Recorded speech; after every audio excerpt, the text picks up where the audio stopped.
This is 24/7 World Radio. Great John Phelps back with the broadcast here today on 24/7 World Radio. Trying to get a hold of Brother Sean here, and he's unavailable. He sent me an email yesterday. I asked him to be on with me today, and he said, okay, I'm in. I look forward to speaking with you tomorrow. God bless Brother Sean. So from 11 a.m. to 12 p.m., and I look at the clock, and it's 11 a.m. here, Eastern Time, to 12 p.m., so I'm going to try one more time to get a hold of him, and hopefully he can be on with us, because he is a tremendous source of information, and I recommend his two books. One of his books is called The Third Truth, and he has another book that's out too. And I kind of recommend those two books as a sequel to my Vatican Assassins. I mean, I was thinking about writing to catch up, but Brother Sean really has done it, so I'm just recommending his two works. So you want the sequel to Vatican Assassin, get Sean Hanlon's The Third Truth. And there's other work which I can't quite remember here. He's got both of them for sale.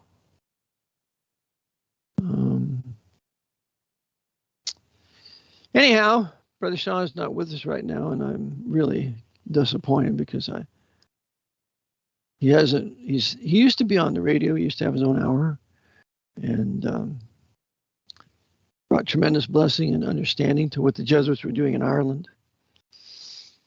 But I really wanted him to restore it. I sent him an email and said, Brother Sean, would you like to come back?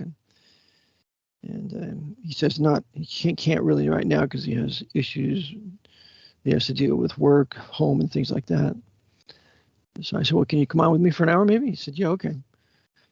So really like with you to be on with me today, Sean, but I guess you can't. So I'm going to try one more time, and then I'm going to have to go back to reading Wylie's work. Okay, he's not available. So I'm going to continue reading on here the Jesuits. Would you like that?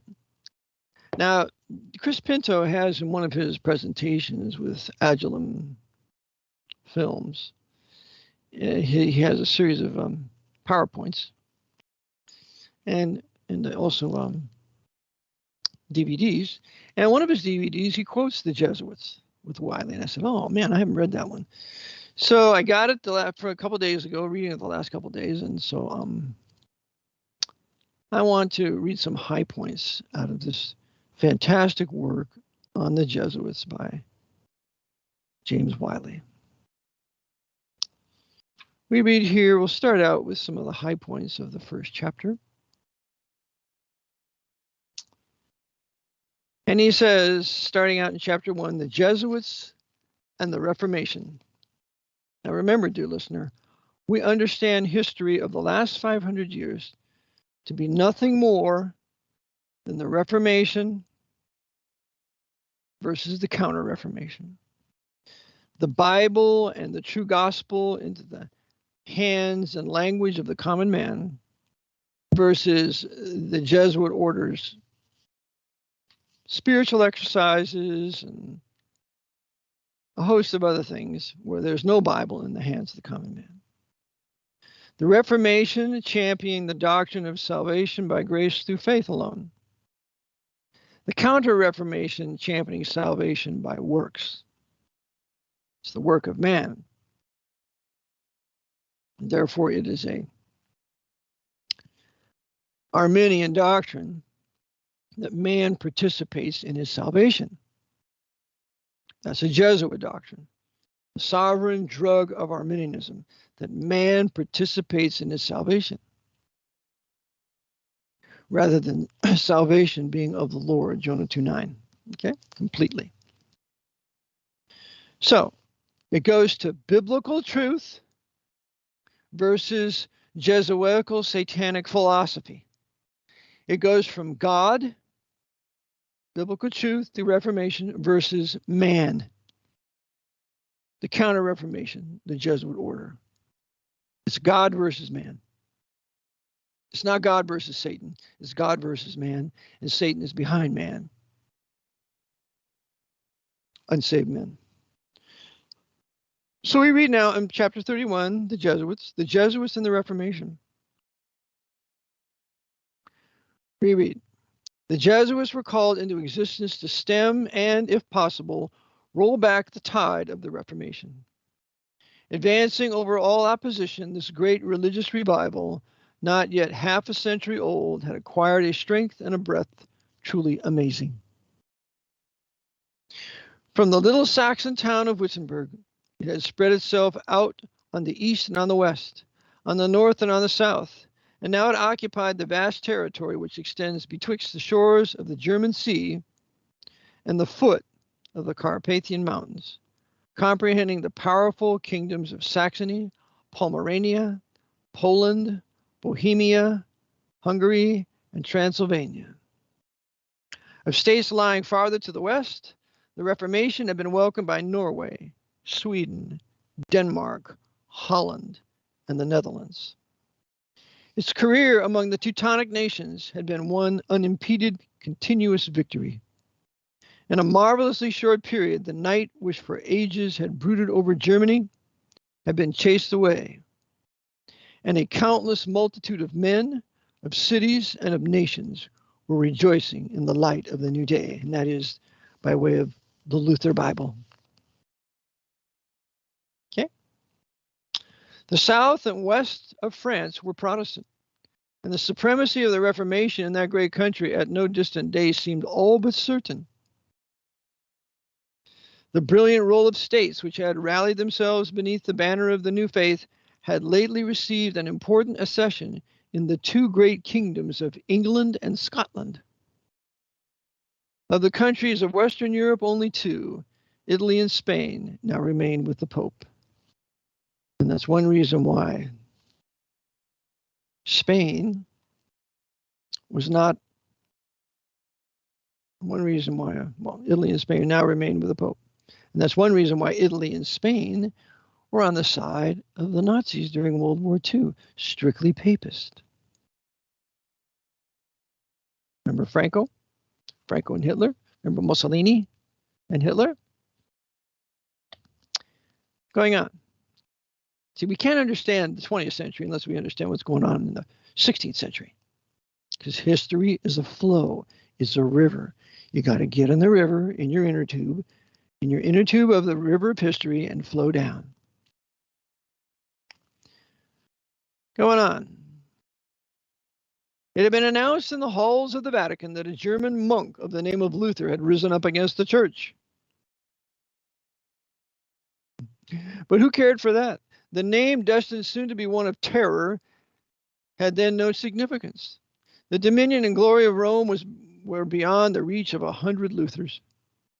His outcry might awaken a little stir in the remote Germany, but long ere it had crossed the Alps, his voice would die away in silence. Pope Leo, from his lofty seat on the Seven Hills, seven-hilled city of Rome, Seven Hills, Revelation 17, verse 18, looked down with derision on the puny attempts of the poor monk. As well might Luther try to overturn the Alps as think to shake the stable dominion of a church which, upheld by the authority of kings and defended by the puissance of armies, had prolonged her sway through 16 centuries. Nevertheless, before the movement had passed its initial stages, it became evident even to Rome herself that her dominion was beginning to totter. Nations were fleeing from her. Every post was bringing tidings of some new defection. The stars of her firmament were failing. While darkness was gathering in her sky, on the earth around her was dismay and perplexity and portents of direful change. A great calamity impended over her who had, quote, sat a queen, unquote, and believed that, however it might be with other monarchs, she should see no sorrow. The crowns of earthly princes might perish. The tiara was eternal. That's the crown that's on the Pope, so the triple crown is called the tiara. The thrones of the world might be cast down. The chair of Peter would stand immovable to the last age. The first attempt to suppress the Reformation was by force of arms. A warning had come down from ancient time that, quote, they who take the sword shall perish by the sword. I think the Lord Jesus Christ said that. Remember when they were coming to arrest him and Peter pulls the sword? But in the moment of pressing peril which had now arrived, the warning was forgotten and disregarded.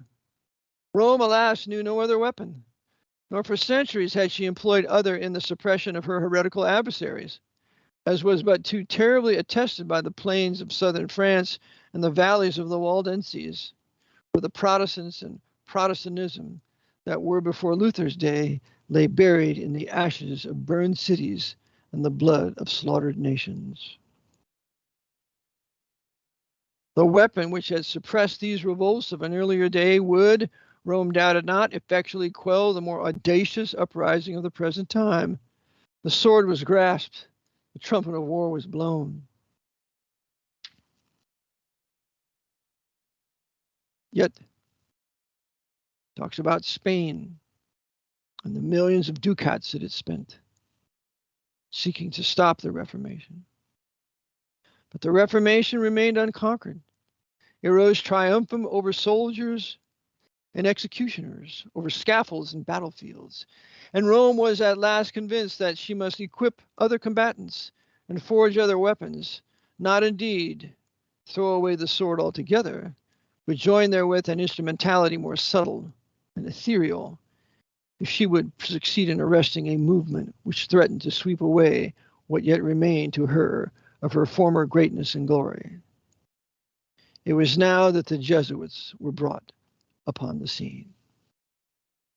Chapter 2, Jesuitism. Jesuitism was no new discovery or invention of Ignatius Loyola, though his name stands conspicuously connected therewith. The seed of Jesuitism was in the Popish system, and had been so from the beginning. It grew up and developed by equal stages with the system in which it was held. The first sowers of this evil seed were the popes of early days and their coadjutors. When they forsook the objective rule of the divine word, which is the Bible, and chose as their guide and authority variously known as reason, the inner light, philosophy, they started on a path of which Loyola in the 16th century reached the goal. Then followed the scholastic divines. Under the divines of the Middle Ages, Jesuitism flourished as a theology, or rather as a philosophy. One of the greatest Jesuits who lived before the age of Jesuitism was Thomas Aquinas. I'll never forget the day when I was in Lancaster Bible College speaking with one of my professors, Dr. Ronald Gibson, who was a graduate of Dallas Theological Seminary. As we're speaking in the little foyer of the library there, he says to me and one other guy, he says, well, one of the men that had the truth in the Middle Ages was Thomas Aquinas. When I heard that, I just about fainted. But now I understand, because the Jesuits, at least with their doctrine, have penetrated all the Bible colleges for the most part, except one or two, and are making good little Roman Catholics in doctrine and theology, although they may be known by the title of Baptist or Presbyterian. We go on. We read. Luther and Loyola. Luther comes first. Luther came first into the world. Loyola arrived only 3 years later. Loyola, whose proper name was Don Ignacio López de Recalde, was the son of a Spanish grandee. See, Loyola was no Jew. Okay? He was the son of a Spanish grandee and first saw the light in the castle of Loyola on the shores of the Bay of Biscay, where his father kept court, with the customary ceremonial of the feudal barons of these days. So, there are few contrasts in history so striking and instructive as that which is seen in the lives of these two men. That's Luther and Loyola. Its study would repay a longer consideration than we can here give it. It places us beside the fountain heads of the two mighty movements, the Reformation and Jesuitism, which continue to this day beyond all other influences to mold the condition of the world. That's correct. All history is to be read in light of Reformation versus Counter-Reformation. Well, how's that, Phelps? Well, how about the 30 Years' War from 1618 to 1648? That's the Jesuits inciting the 30 Years' War, Counter-Reformation, to crush the Reformation in Germany and surrounding countries. The 30 Years' War cannot be understood unless you understand the Reformation versus the Counter-Reformation. Well, how about the Crimean War? It's the same exact thing. 1853 to 1856. With the Jesuits in control of Great Britain and France, Napoleon III, Victoria, go to war against the Russian Tsar, claiming that they have to rescue the grave of the Holy Sepulchre there, where they really wanted control of it in preparation for the labor Zionist movement that would start 10 or 15 years later. Crimean War. We have the Franco-Prussian War of 1870. The Jesuits started that. France started it in the attempt to conquer Protestant Prussia. It failed. All these wars, this is going to morph into the Boer War, where the Jesuits will have a Jesuit advisor advising one of the leaders of the Boers, where you're going to have a Jesuit advisor advising the leader of Britain through the Round Table. Cecil Rhodes considered himself to be the Jesuit general of the Round Table.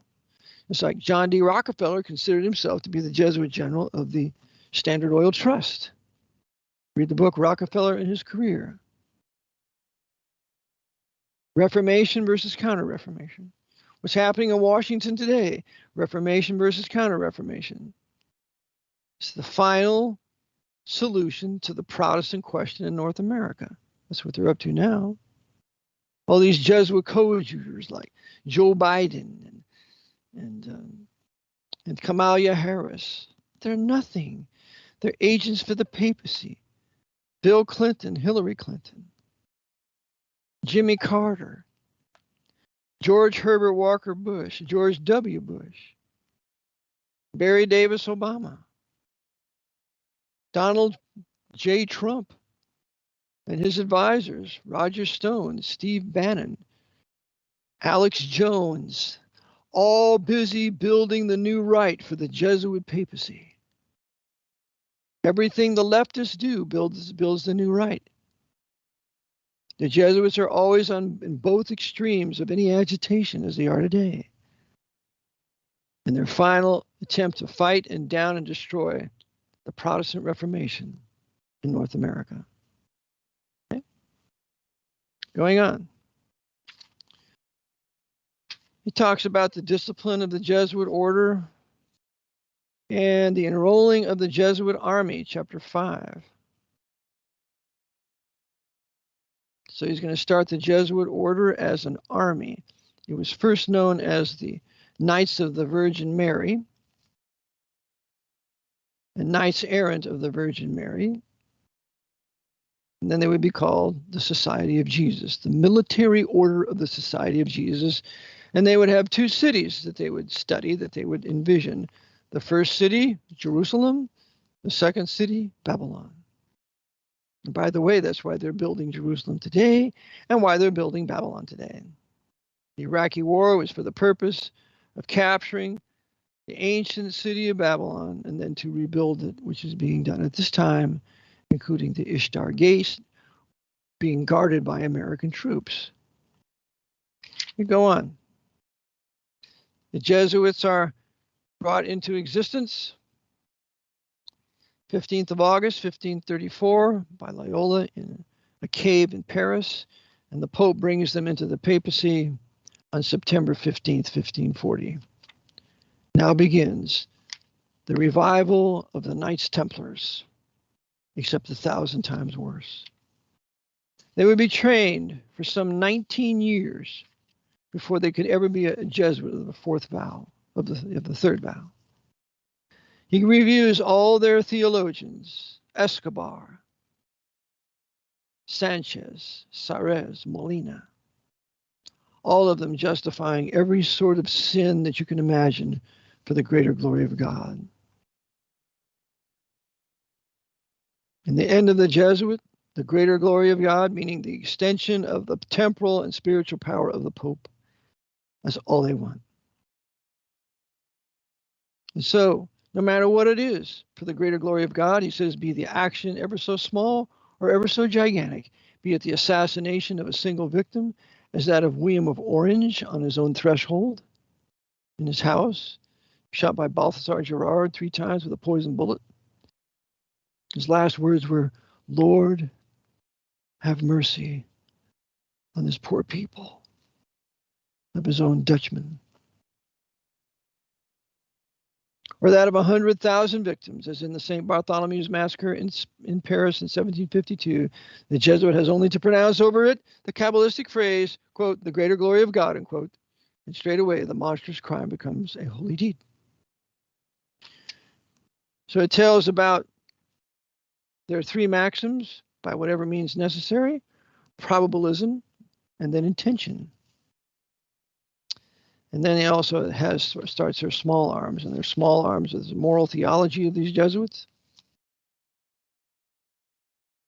And here's one. Here's one of the maxims of their moral theology.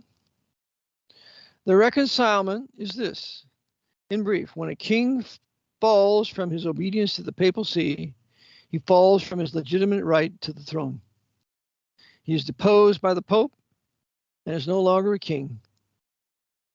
In these circumstances, his assassination is not regicide. Unquote. That's what they did to John F. Kennedy in 1963.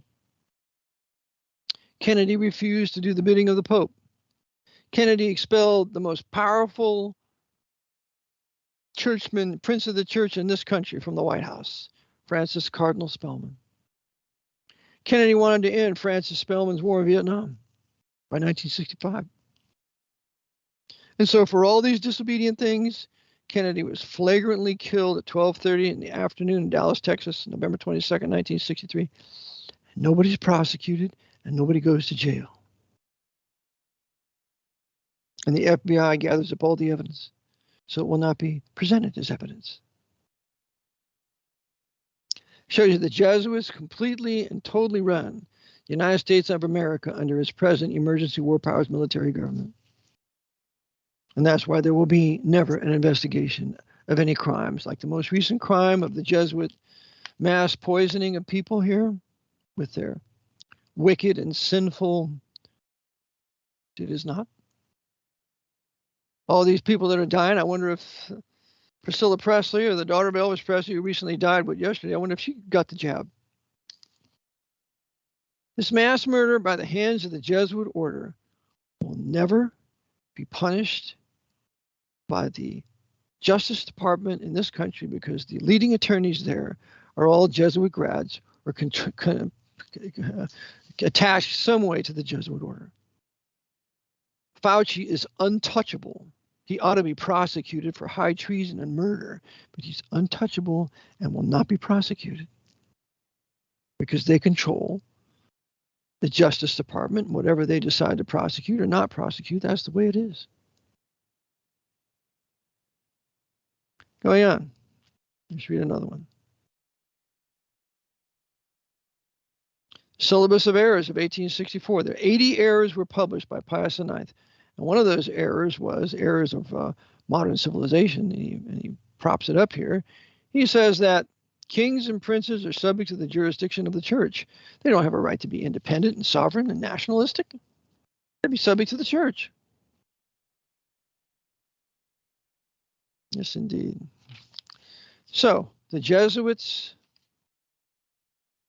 continue to be trained and groomed as an army. And I knew an ex-Jesuit, his name was Paul.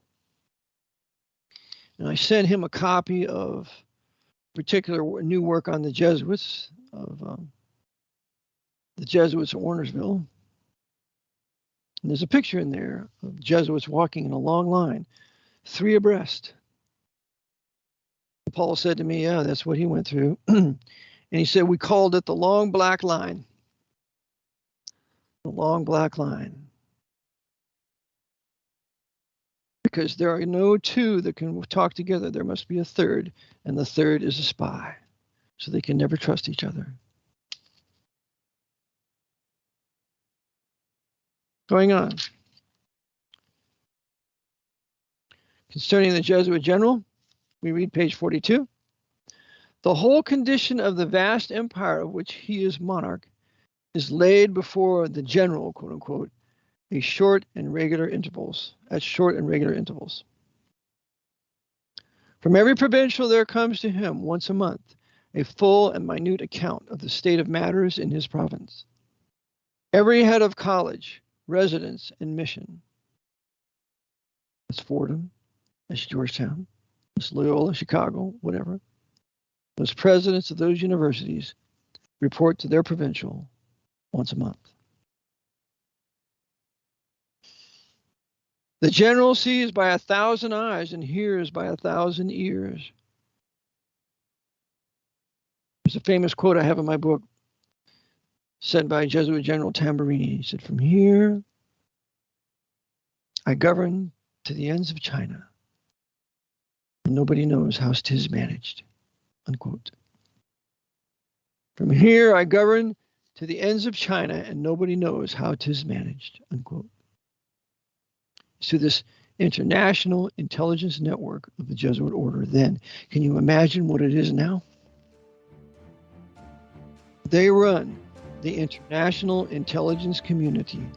All intelligence agencies are subject to Jesuits in Rome, primarily through, I would say, Gregorian University.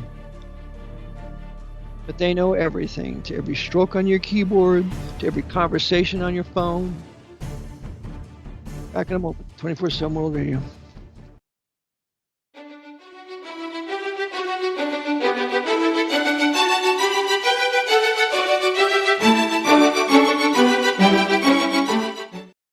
This is 24/7 World Radio, and you're listening to The Eric John Phelps Show. This is Brother Nicholas. Join me every Tuesday at 2 p.m. Eastern Standard Time for the German Bible Truth Hour and at 3 p.m. Eastern Standard Time for the Dutch Bible Truth Hour on 24/7 World Radio. This is Bruder Nicholas.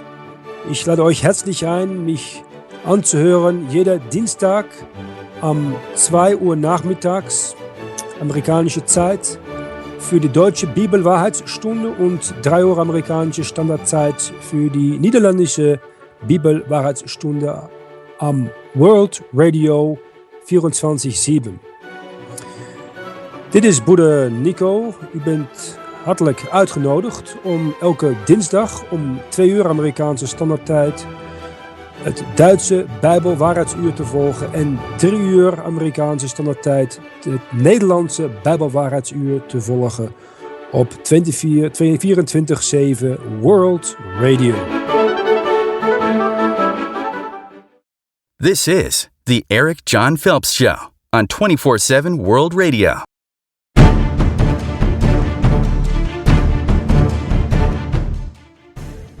Brother Eric John Phelps back with reading from Brother Wylie's work, The Jesuits, that he wrote in 1881.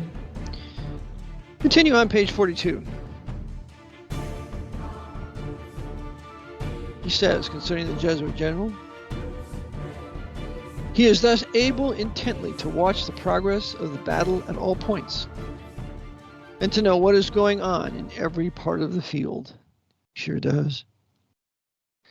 If he controls all the intelligence communities today, there's nothing that is not completely laid bare before him and his assistants. Remember, the assistants report to him. The provincials report to the assistants. It is one tremendous military chain of command, and they better tell the truth every time. So we go on.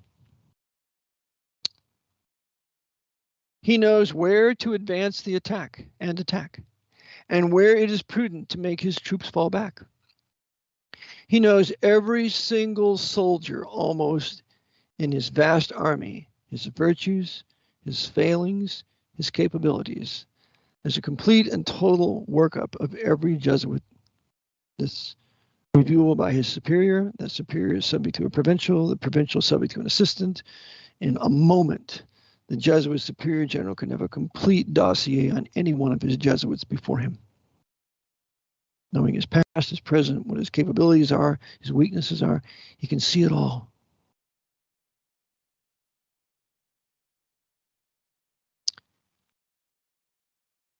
He knows every single soldier almost in his vast army, his virtues, his failings, his capabilities.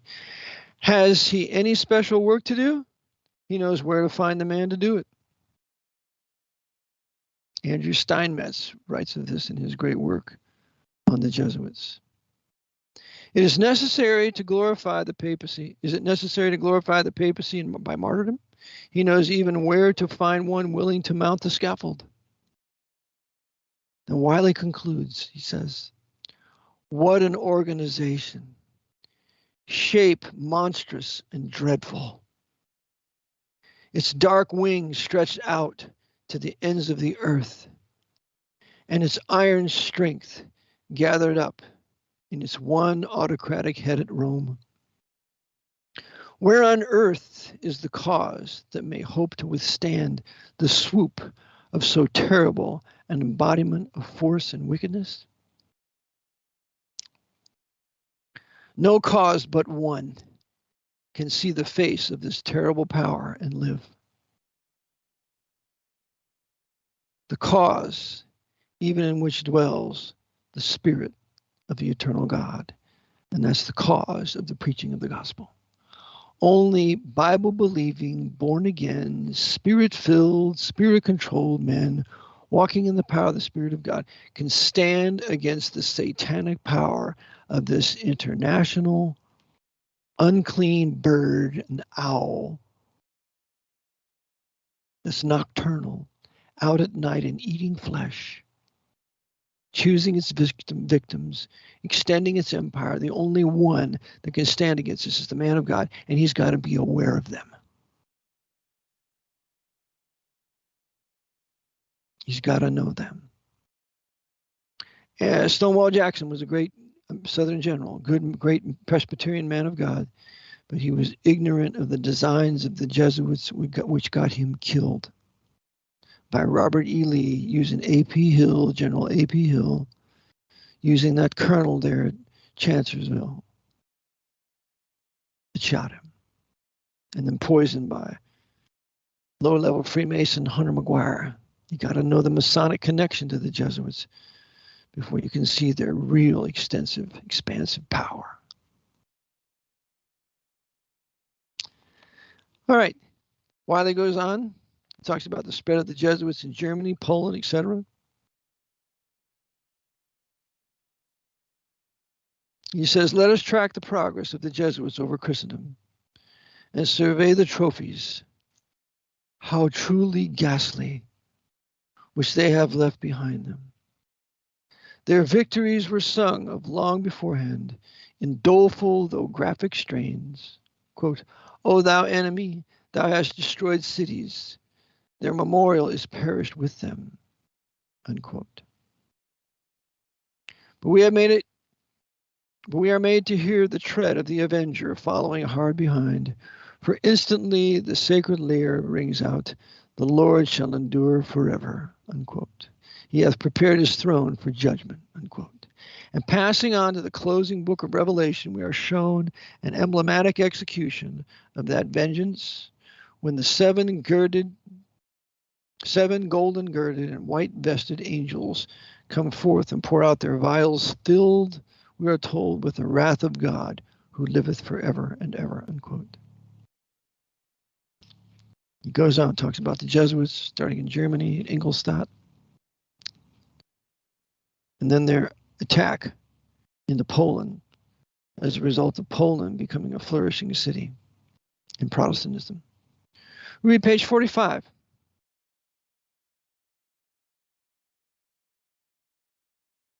By these arts, they made themselves at last the rulers of Poland. Its prosperity and trade decayed. Its military spirit ebbed away. Sound familiar? Its political influence was extinguished. Sound familiar? And the neighboring powers rushed upon it, conquered, and ultimately partitioned it. That's what's coming here.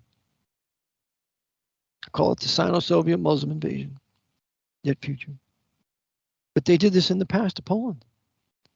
The partitioning of Poland. There have been 3 partitions of Poland. The last one was done by Adolf Hitler and Joseph Stalin back in 1939 in preparation for it to be used as the host of 6 death camps for populations attacked by the Jesuits, and particularly the Jews. Okay.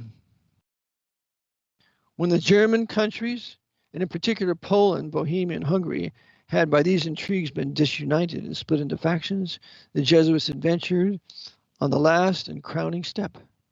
They brought in the armies of the Catholic League. It was the Protestant Union versus the Catholic League in the 30 Years' War, and set up the Inquisition. Does that sound familiar? Well, they've set up the Inquisition here. It's called the NDAA. The NDAA is the Holy Office of the Inquisition, carried out by the Inquisitors, the Department of Homeland Security. They've done it here.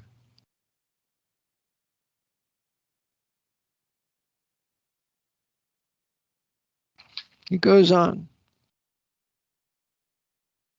The intrigues of the Jesuits in England. Jesuit first touched the soil of England in 1549. Edward VI was then on the throne. He was about 14, 15 years old. And the country under its young master, counseled by Calvin, John Calvin, without whom there is no Western civilization and no Reformation, was seeking to free itself from the yoke of Rome. So 2 Jesuits in disguise hastened across from Holland, their lessons already taught them, to prevent, if possible, the threatened loss of so great a kingdom to the Papal See. They began to preach the tenets of the Anabaptists. The Anabaptists in Germany were anarchists. They caused the peasants' revolt. 100,000 peasants were killed when the lords of Germany had to put down that revolt incited by the Jesuits under the name of the Anabaptists. And to proclaim the advent of the 5th monarchy or kingdom of the saints.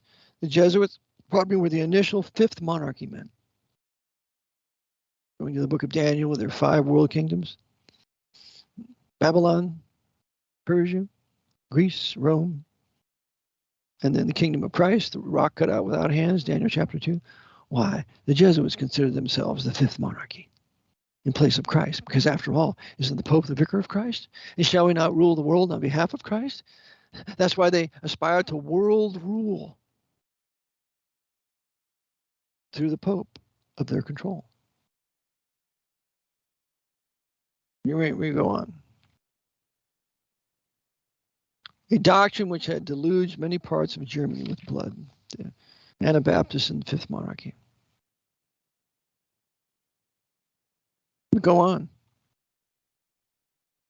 Talk about the Council of Trent, where the Jesuits got together, set forth the maxims of their Counter-Reformation, 120 curses put under us heretics. And then they would implement the doctrines of the Council of Trent by any means necessary, which included in the Jesuit oath the murder of kings by the poisoned cup, the steel of the knife, the leaden bullet, and the strangulation cord.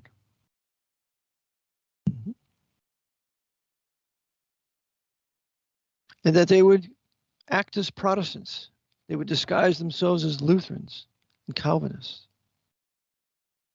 One of those disguised was Cotton Mather, later on in America, in Massachusetts, because the Jesuits had set out to destroy Protestant Puritan Massachusetts. So what better way than to bring disgrace on the colony through the Salem witch trials?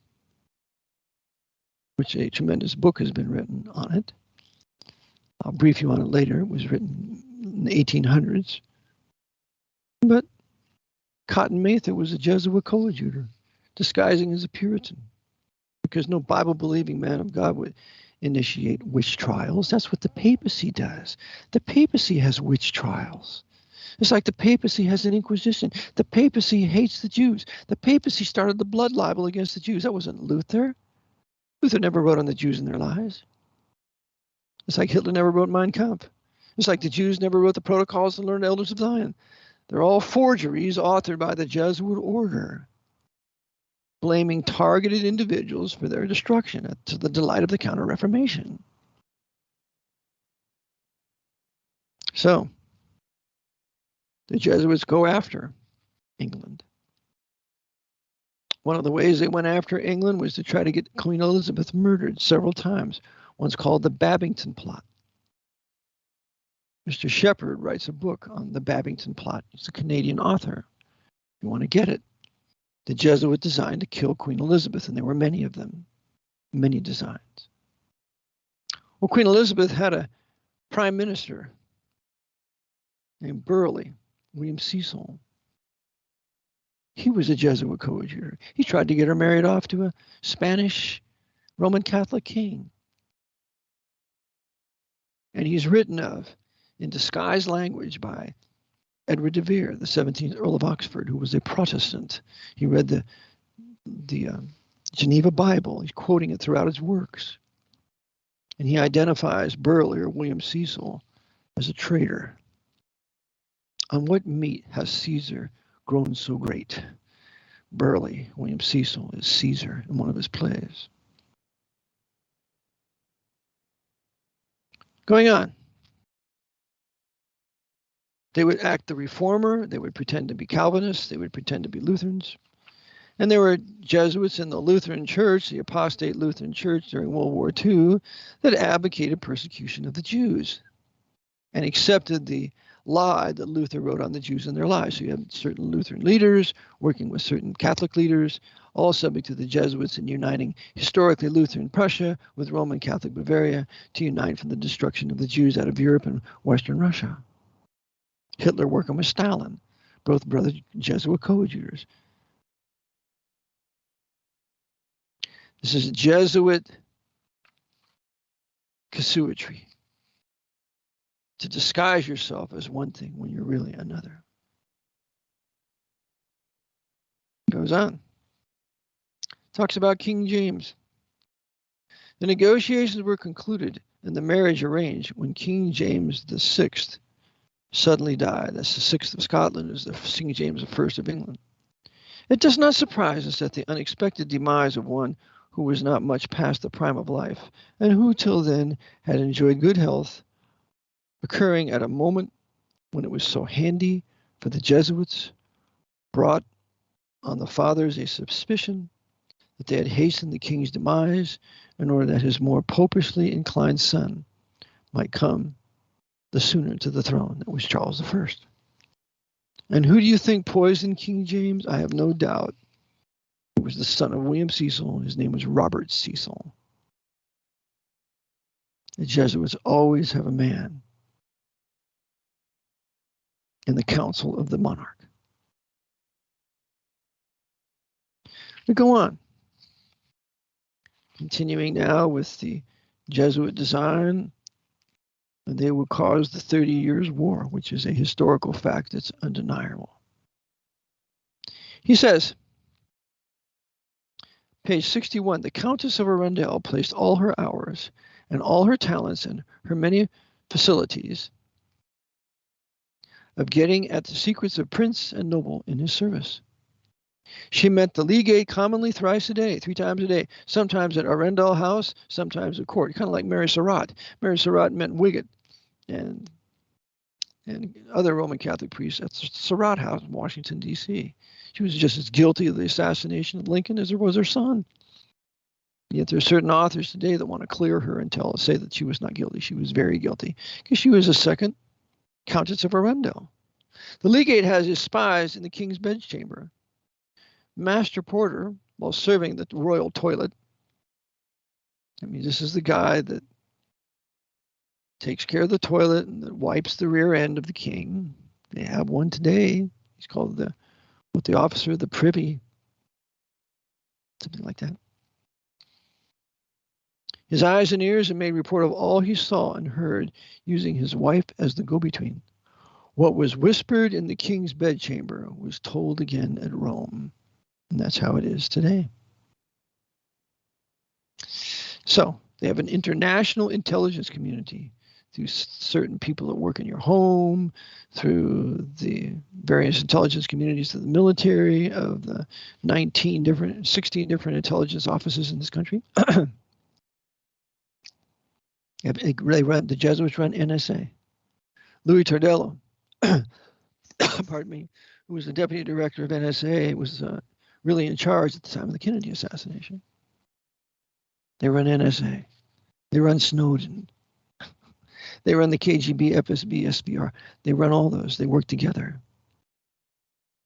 The Jesuits have intelligence gathering that's unlike anything that's ever been in existence in world history. And even E. Howard Hunt says on his deathbed, said the great Jesuits are the greatest intelligence gatherers in the world. Well, he would know because he worked for him. He was CIA. He participated in the Kennedy assassination. We read.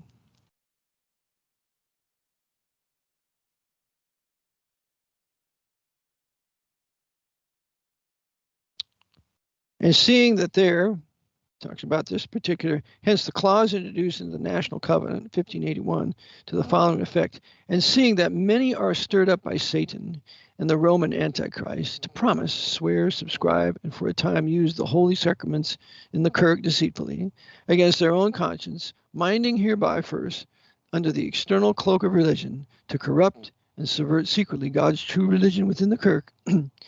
It's the Scottish name for church. They called it the kirk, K-I-R-K. And afterwards, when time may serve, to become open enemies and persecutors of the same, under the vain hope of the Pope's dispensation, devised against the word of God, to his greater confusion, and their double damnation on the day of the Lord Jesus, we therefore so and so. So, these agents disguised themselves as covenanters and swore the national covenant, and then shouted for war. Dispensations permitting this infamous deceit were intercepted coming from Rome into Scotland. These pernicious practices had been commenced as early as the time of James VI. Hence the clause introduced into the National Covenant, 1581. So, the Covenanters put this in the National Covenant. The Jesuits would swear to this only to turn around and betray it. Remember, you can't keep faith with heretics. One of the Jesuit maxims is you don't keep faith with heretics, and that's why in the vice presidential oath that the vice president takes, he takes it without mental reservation. The doctrine of mental reservation means I'll make this oath, but I really don't believe it, and I'm not going to hold to it, but I'm reserved. I'll take it, but I don't mean it. It's the doctrine of mental reservation, and that's what the vice president has to say without mental reservation when he takes his oath. Okay. Oh, this is interesting. Chapter 14. The cloud which had hung above England ever since the French marriage at last exploded into civil war. Now, this is the French marriage between Charles I and his wife Henrietta Maria. When hostilities broke out and the nation was parted into two camps, the Jesuits in like manner marshaled themselves in two bands. Okay. So, they would be on the side of the Jesuit Cavaliers. And the Puritans, we call them the sons of the harlot of Babylon, was the taunt flung at the Jesuit Cavaliers by those who served on the independent or covenanting side. The others returned the compliment by stigmatizing those from whom it came as, quote, slaves of Calvin and the devil, unquote. Not confining themselves to spoken invectives, they betook them to the writing of pamphlets. Now listen to this. The more acrimonious and violent of the brochures, which appeared on both sides, proceeded from the pens of Jesuits in Episcopalian or Presbyterian masques. The Jesuits were inciting agitation between the two parties. Remember, the Presbyterians did not side with Cromwell, did not side with the independents. because of Jesuit control of the Presbyterians. The Jesuits knew if the Presbyterians would unite with the independents, the Parliament would be indefeatable. So the leading Jesuits within the Presbyterians in Scotland wanted to have their church as a state church, and so they sided with the king, obviously controlled by the Jesuits. But the Jesuits, the pens of the Jesuits are being used on the side of Anglican Church or Episcopalian and the Presbyterian of Scotland, inciting both factions against one another, just like today. Yeah, Roger Stone arguing with Scarborough and Chris Matthews. All three are Jesuits. Joe Scarborough, Chris Matthews, he's gone now, thank God. The leader of MSNBC, that Irish Catholic. He was trained by priests. You have historically Rupert Murdoch. You have Roger Ailes, who's gone. All these guys are Roman Catholics working for the Jesuit order. One gets put down, they bring another one back in his place. To incite the agitation, to drive us into the quasi-new right. That's the purpose of the Democratic Party, of the communists, is to drive all the white men into the new right. And these agitators agitate both sides just as they did during the English Civil War. But Cromwell was onto it, and he wouldn't be intimidated by it, and he had several of them put to death. He had one Jesuit coadjutor as a leveler, and he had a piece of paper in his hat. J.T. Headley writes about this. He's starting a revolt in Cromwell's army. Cromwell walks up to him with a couple of his officers, says, "Take that paper out of your hat." And that guy kept it in there. Cromwell pulled his handgun, put it to his head. "Take that out of your hat before I blow your brains out." And he did it. And Cromwell thus restored order in his army. But he knew there were Jesuits in there trying to break up the allegiance of his army to him. They're always there. They're always pulling something like this. And it's the man of God that has to teach the professionals and the soldiers and men of statesmen. This is how they work. It's a topic called Jesuit casuistry. Every man in any kind of public service needs to be fully aware of Jesuit casuistry. There's someone around you that's a traitor. There's someone around you who's not a real nationalist. There's someone around you who wants to betray your country. Okay? In the South, was Jefferson Davis and his right-hand man, Judah Benjamin, the Jew who went over to England after the war, became a judge under Victoria. That Jew, that Jesuitess. Got to watch them as they work together. So we go. And at this time, Archbishop Laud was working with Charles I. They both will be put to death. So let me see if John Lilburne was also another Jesuit.